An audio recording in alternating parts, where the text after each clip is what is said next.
ಬಾಗಲಕೋಟೆ ಜಿಲ್ಲೆಯ ಜಮಖಂಡಿ ನಗರದ ತಾಲೂಕಾ ಕ್ರೀಡಾಂಗಣದಲ್ಲಿ ಮಾಜಿ ಶಾಸಕ ಆನಂದ್ ನ್ಯಾಮಗೌಡ ಅವರ ನೇತೃತ್ವದಲ್ಲಿ ಶ್ರೀ ಮಹಾಗಣಪತಿ ಉತ್ಸವ ಸಮಿತಿ ವತಿಯಿಂದ ಗಣೇಶ ಮೂರ್ತಿಯನ್ನು ಪ್ರತಿಷ್ಠಾಪಿಸಲಾಯಿತು. ನಗರದ ಶ್ರೀ ಉಮಾರಾಮೇಶ್ವರ ದೇವಸ್ಥಾನದಿಂದ ಕೃಷ್ಣಾನಂದ ಅವಧೂತರು ಹಾಗೂ ಮುತ್ತಿನಕಂಟಿ ಮಠದ ಶ್ರೀಗಳು, ಓಂ ಶಾಂತಿ ಪೂಜ್ಯರು ಹಾಗೂ ಮಾಜಿ ಶಾಸಕ ಆನಂದ್ ನ್ಯಾಮಗೌಡ ಸೇರಿದಂತೆ ವಿವಿಧ ಮಠದ ಮಠಾಧೀಶರು, ನಗರದ ಪ್ರಮುಖ ಮುಖಂಡರು ಸೇರಿ ಗಣೇಶ ಪ್ರತಿಷ್ಠಾಪನಾ ಮೆರವಣಿಗೆಗೆ ಚಾಲನೆ ನೀಡಿದರು. ತದನಂತರ ಮೆರವಣಿಗೆಯು ವಿವಿಧ ವಾದ್ಯ ಮೇಳಗಳೊಂದಿಗೆ ನಗರದ ಪ್ರಮುಖ ಬೀದಿಗಳಲ್ಲಿ ಸಂಚರಿಸಿತು. ನಗರದ ತಾಲೂಕಾ ಕ್ರೀಡಾಂಗಣದಲ್ಲಿ ಪ್ರತಿಷ್ಠಾಪನೆ ನೆರವೇರಿಸಲಾಯಿತು. ಈ ಸಂದರ್ಭದಲ್ಲಿ ಮಾಜಿ ಶಾಸಕ ಆನಂದ್ ನ್ಯಾಮಗೌಡ ಅವರು ಮಾಧ್ಯಮ ಮೂಲಕ ಮಾತನಾಡಿ ಕಾರ್ಯಕ್ರಮದ ವಿವರಣೆಯನ್ನು ಹಂಚಿಕೊಂಡರು.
ಗಣೇಶ ಚತುರ್ಥಿಯ ಶುಭಾಶಯಗಳನ್ನು ತಿಳಿಸಲಿಕ್ಕೆ ಬಯಸ್ತೀನಿ.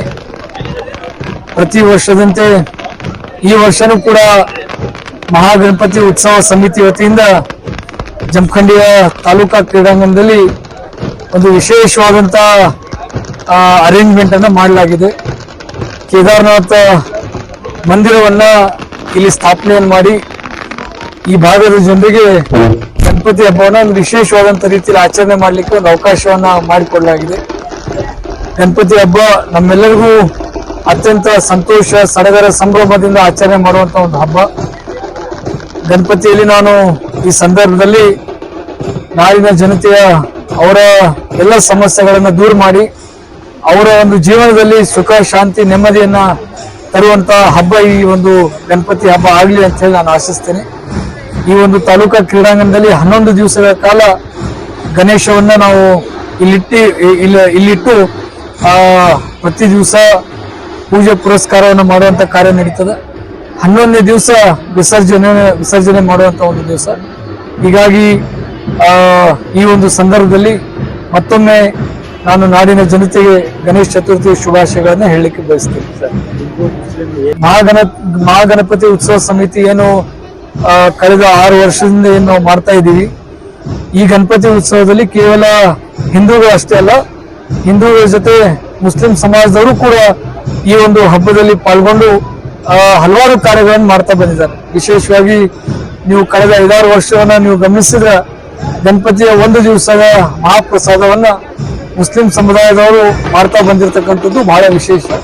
ಹೀಗಾಗಿ ಜಮಖಂಡಿಯಲ್ಲಿ ಏನು ಮಹಾಗಣಪತಿ ಉತ್ಸವ ಸಮಿತಿ ವತಿಯಿಂದ ಏನು ಈ ಗಣಪತಿ ಉತ್ಸವ ಗಣೇಶ ಹಬ್ಬವನ್ನು ನಾವೇನು ಆಚರಣೆ ಮಾಡ್ತಾ ಇದ್ವಿ, ಇದು ಜಾತಿ ಧರ್ಮಗಳನ್ನ ಮೀರಿ ಎಲ್ಲರೂ ಒಂದಾಗಿ ಆಚರಣೆ ಮಾಡುವಂತ ಹಬ್ಬ ಇದಾಗಿದೆ ಅಂತ ಹೇಳಿಕ್ಕೆ ಬಯಸ್ತೀನಿ.